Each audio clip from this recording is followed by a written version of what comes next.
Sesudah si Daud lahir, anaknya yang sulung ia bergelar Mak Daud. Sesudah itu, baru Nek Rubu.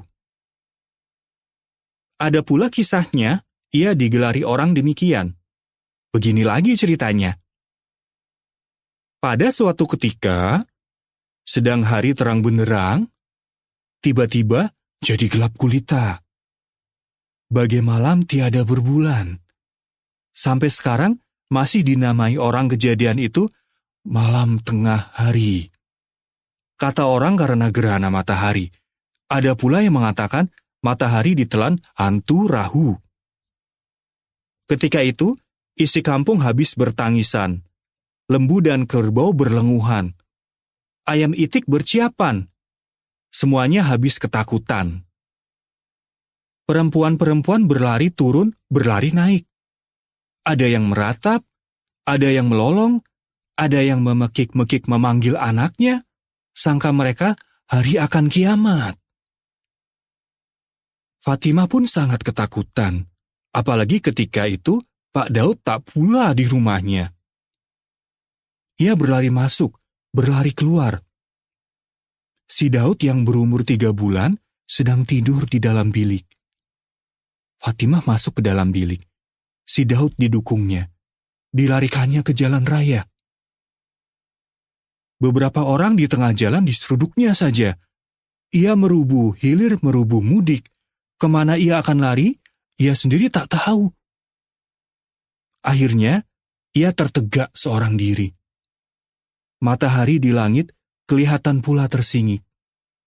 Tak lama kemudian, hari pun terang kembali. Fatimah memandang kepada anaknya dalam dukungan. Astaga, apakah yang dibawanya? Bukan si Daud yang didukungnya. Sumpit beras yang dilarikannya hilir mudik. Patut sumpit itu diam saja dalam dukungannya. Dan si Daud bagaimana? Dia masih tinggal di dalam bilik. Sudah hampir kaku karena menangis. Kabar itu pecahlah ke seluruh kampung. Sejak itu, Fatimah digelari orang si Rubu.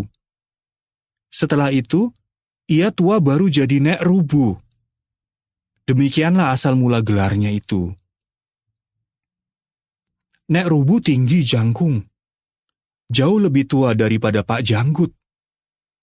Kulit mukanya sudah berkerenyut. Kulit lehernya menggelambir. Macam leher sapi jantan. Sungguh pun begitu, Nek Rubu belum bungkuk. Jalannya masih lurus. Dan tampannya masih gagah. Kerja pun ia masih kuat. Rapi dan bersih segala bekas tangannya.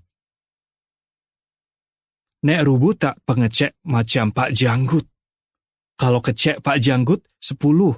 Kalau kecek Nek Rubu baru sepatah 2 patah. Sebab itu, jaranglah mereka berselisih. Biasanya yang menjadi buah kecek mereka ialah Janggut. Tak lain daripada Janggut Pak Janggut. Dan Nek Rubu mengaminkan saja. Suka benar hati Pak Janggut kalau kecek sampai ke janggutnya. Tangannya terus bermain di dagu. Matanya berkilat-kilat macam mata tikus dalam gelap. Lubang hidungnya yang lebar kempas-kempis. Gelaknya terbahak-bahak, sehingga tampak giginya sebuah. Gigi Pak Janggut hanya tinggal sebuah saja lagi, yang di atas sebelah kiri. Yang lain sudah habis tanggal. Tetapi yang sebuah itu masih kuat, dan rupanya sudah kekuning-kuningan. Pak Janggut menamainya si Tunggal, sebab dia tunggal saja. Pada suatu hari, Pak Janggut berkata, Rubu, lihatlah kemari. Coba katakan, janggut siapakah yang nomor 1 di kampung ini? Nek Rubu berpekak diri saja.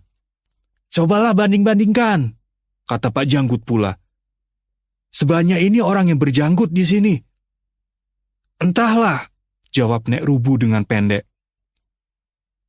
Pak Janggut tertawa terkakak-kakak, sehingga perutnya yang buncuk itu terguncang-guncang. "Jangan malu-malu, Rubuh," katanya pula. "Katakan sajalah janggut Pak Janggut yang nomor 1. Tak ada lawannya di kampung ini." "Coba kau lihat, janggut Pak Saleha, tak ada ubahnya dengan janggut induk kambing tua. Janggut Pak Badik, wah, itu yang buruk benar. Jarang, kasar, macam bulu babi. Hanya janggut Tuanku Imam yang agak bersih, tetapi kecil dan tegar pula. Pendeknya, tak ada yang melawan janggutku. Lihatlah, tebal, manis, berombak-ombak, macam laut Thailand." Pak Daud mengurut-ngurut janggutnya pula. Matanya mengerling kepada Nek Rubuh. Biasanya Nek Rubuh tersenyum saja mendengar Pak Janggut memuji-muji janggutnya. Sekali itu hatinya sudah kesal rupanya. Sudah bosan ia mendengarkan kisah janggut saja sepanjang hari. Ia berkata, "Kalau Pak Janggut tidak berjanggut, apa yang akan didongeng-dongengkan?" "Kemana lenyapnya janggut saya?" kata Pak Janggut dengan terkejut. Barangkali terbakar atau dikerat tikus malam hari untuk sarangnya." Nek Rubuh sekali-kali pandai juga menyindir dengan olok-olok. Tetapi kalau hatinya sudah kesal benar. "Oh, kalau begitu mudah saja," kata Pak Janggut. "Nantikan dia tumbuh, tetapi dikerat tikus, tak boleh jadi. Belum digigitnya, sudah kubantingkan tikus celaka itu sampai hancur luluh. Terbakar, tak boleh jadi pula. Siapa yang berani membakar, saya patahkan kaki tangannya." Sesudah itu, keduanya sama-sama berdiam diri. Pak Janggut marah.